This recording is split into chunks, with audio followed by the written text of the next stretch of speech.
12th, the day before I had a little issue with my father that I overreacted on. Or was it? No, this was the day. I'm sorry, this was the day that I had overreacted with my dad. I was told to go back home, and this shows that my dad can have a good conversation even after I start issues with, and this should be proof that my dad can, but sometimes doesn't want to. He's sitting on the front porch for some reason. I don't know why.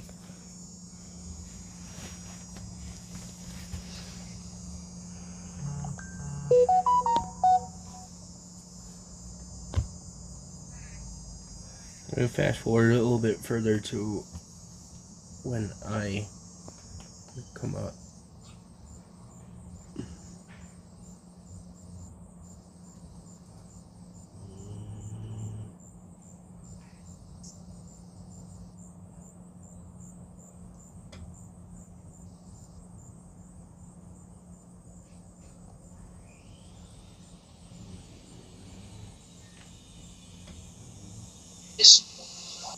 Hi, Andy.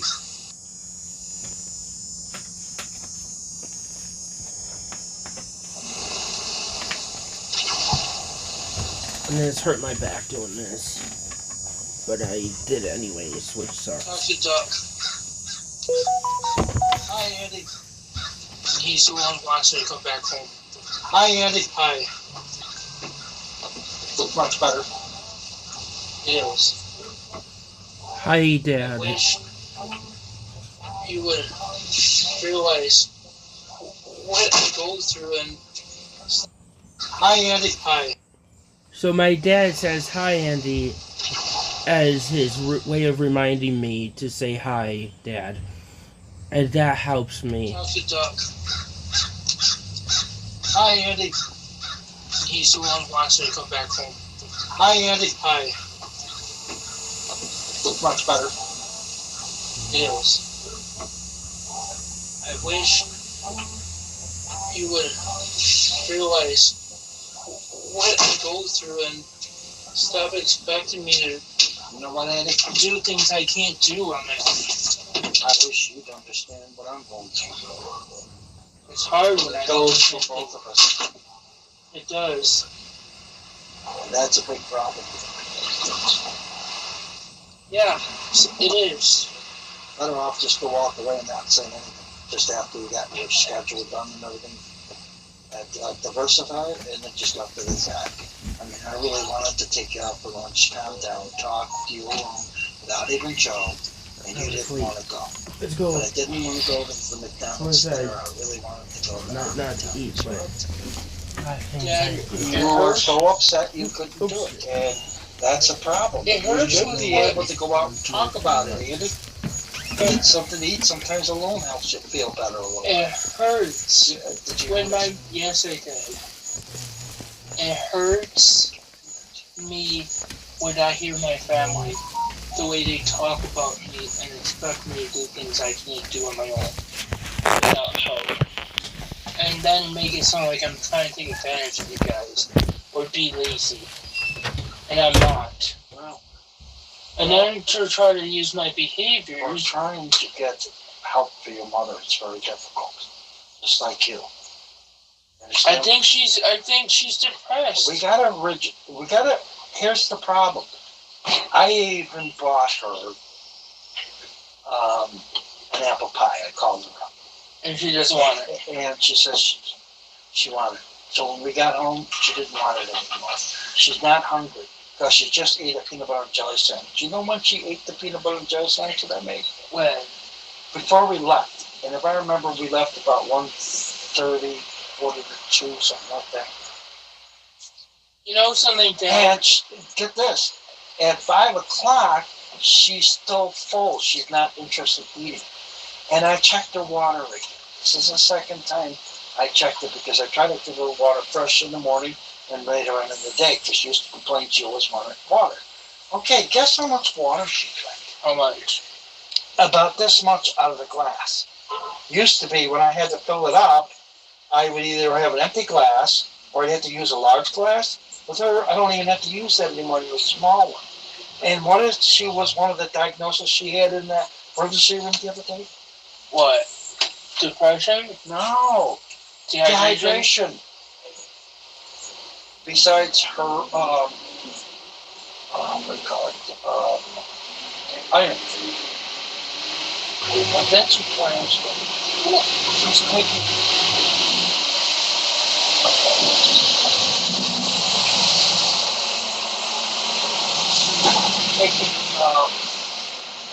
What do you call it?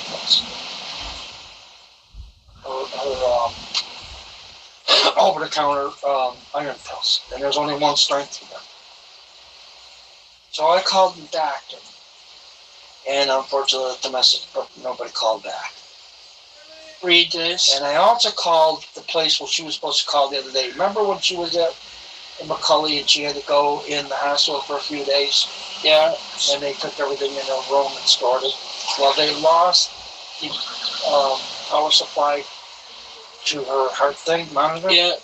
So Mom got the phone and the number the other day, but she never called or anything or whatever. And I thought she did. Symptoms. Find out. Although depression may occur only once during your life, people typically have multiple episodes. During these episodes, symptoms occur most of the day, nearly every day, and may include feelings of sadness, tearfulness, emptiness or hopelessness, angry outbursts, irritability or frustration, even over small matters, loss of interest or pleasure in most or all normal activities, such as sex, hobbies or sports, sleep disturbances, including insomnia or sleeping too much, tiredness and lack of energy, so even small tasks take extra effort, reduced appetite and weight loss or increased cravings for food and weight gain, anxiety, agitation or restlessness, slowed thinking, speaking or body movements, feelings of worthlessness or guilt, fixating on past failures or self-blame, trouble thinking, concentrating, making decisions and remembering things, frequent or recurrent thoughts of death, suicidal thoughts, suicide attempts or suicide, unexplained physical problems, such as back pain or headaches. For many people with depression, symptoms usually are severe enough to cause noticeable problems in day-to-day activities, such as work, school, social activities or relationships with others. Some people may feel generally miserable or unhappy without really knowing why. What do you think? You know, that hadn't crossed my mind, but when they do the diagnosis and the test in the hospital, they're always finding something wrong with her. So I don't know what to think, because after having surgery and the stuff that she went through, being a coma and shit, can that make it deeper, the problems? Let me finish what you just said with answering your question right here. Think of it, Dad. She wants to see me and Joe do our best in life, right? Maybe, I don't know. She fought for me and tried to get me the help and failed, right? Not really failed. Well, because the doctors and professionals failed to help me. Okay? She got blamed for me not getting help, right? She also has to live at home a lot with the trauma. Hey, what the hell you got this thing on? Right? I guess. Never mind. She has no breasts on one side. Still in this thing. She has back injury. She used to be a nurse. She used to do things for people and suddenly can't. She didn't need oxygen or have heart issues and suddenly had it. She used to smoke, which was something that she enjoyed. She also was able to drive, and her independence was taken away. Those are key reasons. Oh, but those are big key reasons why she would probably be depressed. Those are reasons. And then all the medical issues that she keeps having. Of course, that's why she gets angry and irritable over small matters when you ask her to call her doctor, or to drink something, or eat something, or go out with us and have a little fun. She doesn't even want to have the card table set up for her crafts. She wants to lay in bed. She hasn't even been really using her phone lately, if you notice, either. She plays her puzzle. Not much. Not like she used to. Not today, but a lot of times I think I asked her because I have to repeat myself sometimes when I talk to her because I don't know if she knows me or not. She has trouble sleeping and staying asleep and then sleeping too much. Stop for that one. She has trouble and then she doesn't have trouble. When she doesn't have trouble, she's really super tired. Yes. Tiredness and lack of energy. But don't forget the last time she had that was the start of the freaking ass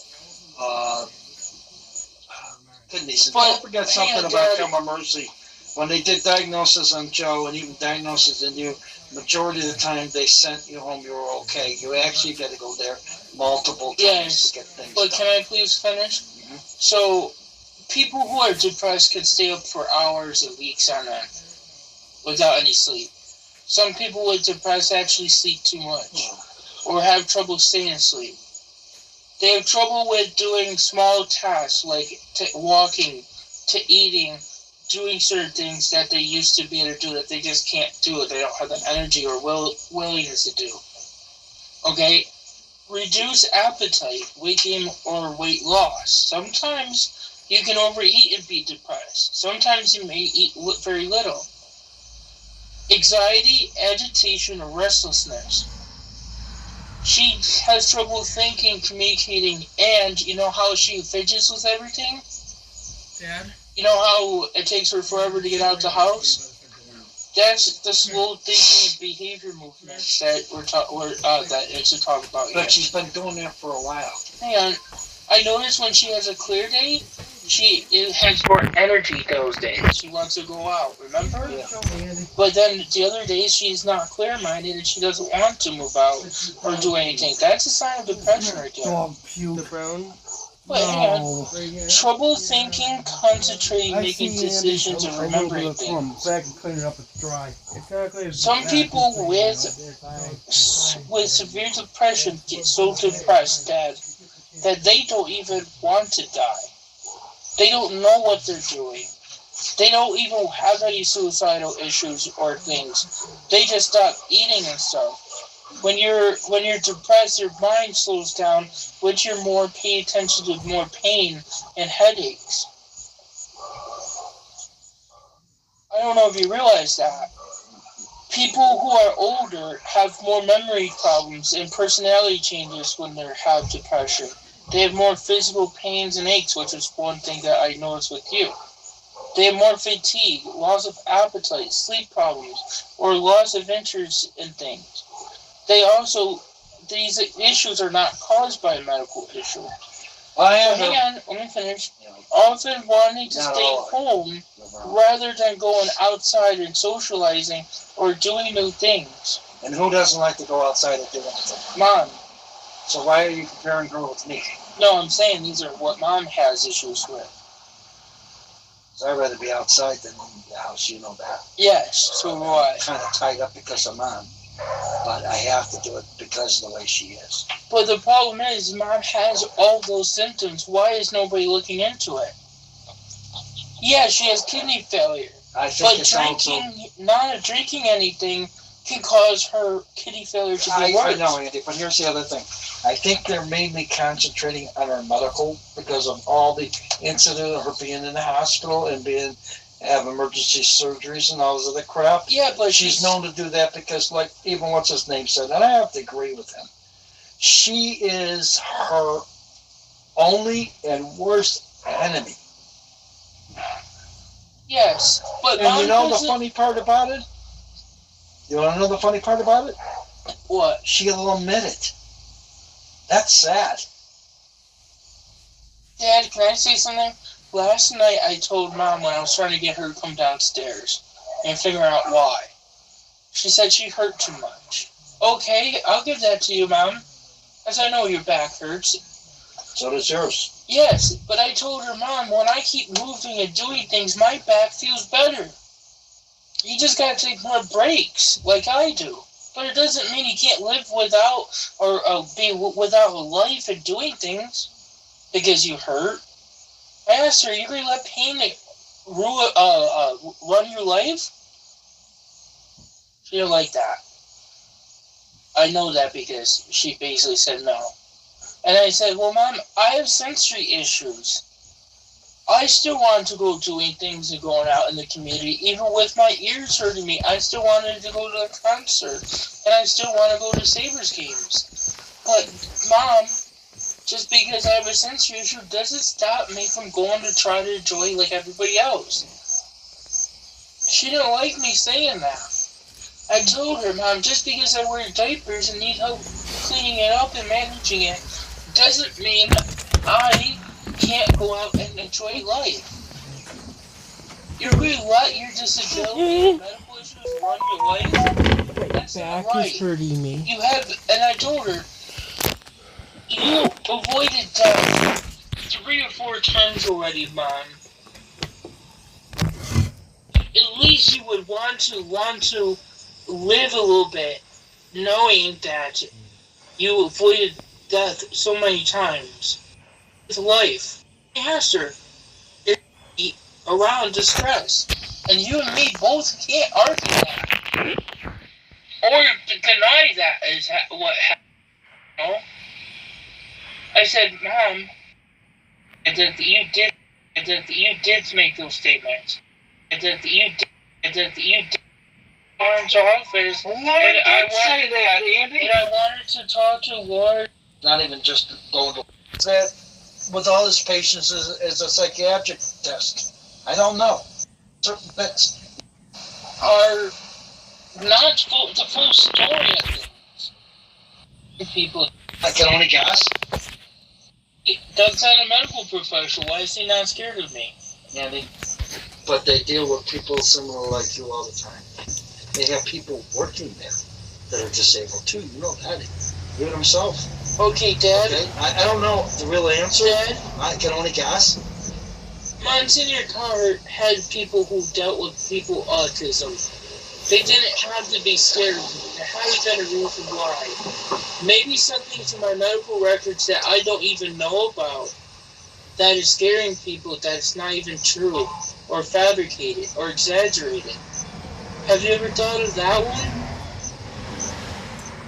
I mean, you heard Dr. Benedict say some things that are not the full story of things. And I would have really liked your help in protecting me on that. I already told you, that guy, if you don't identify it now, you never will. He doesn't want to hear too much, only certain bits, and he cuts you off. Remember that? Yeah. So when you catch something like that, you got to be careful how you say it, when you say it, and how many words. And I'm not sure how to handle that kind of guy, because I think he uses that with all his patients as a psychiatric test. I don't know. Believe me. I mean, he stopped us a lot of times in the office. That right there, I got the impression. And I've had dealt with people like that, even on jobs, not even just going to a doctor's office, okay? For some reason or another, some people are really like that, and I don't know. I mean, he made it sound like Lauren's real scared of me, so I called Lauren's office. Well, why did I say that, Andy? And I wanted to talk to Lauren and my primary care doctor she was about that. Uncomfortable and wasn't sure, just like that when they had all them people sitting in the office when you were in there and all that. That was for a reason. They wanted to be witnessed, just like when you went to Come on Mercy for your back. And the security at each door, along with the nurse practitioner, and one person doing the information, or another one beside you. Yeah, them. but I shouldn't have to have that. Just in case, because they don't want to go to work and get hurt either. Just in case, because, Andy, you've had a record of incidents, and I don't care what anybody says, and you know what ECMC did. Yes, I know what ECMC has done to me that causes a lot of my behaviors. I know what Buckwood General Hospital has done too, and now from our Suburban. But that's not fair. But they instigate, okay, but once that happens, They always have it on stinking record. But it's not my fault for what they did to me that I couldn't respond to. That's not fair. I'm sorry, that's why my counselor and even my doctor said I should sue them for this. You heard Carol say that, Dad. You won't be able to get anybody. That's an issue too. You heard my So you hear how my dad is calm and talking to me. He spent over an hour and a half talking to me. It shows that my dad can do that. It shows I could do that. I don't have to show the full conversation because I shared Dad some conversations that I had with 211 and with Doug and Henry, my APS worker. Have a great one, guys.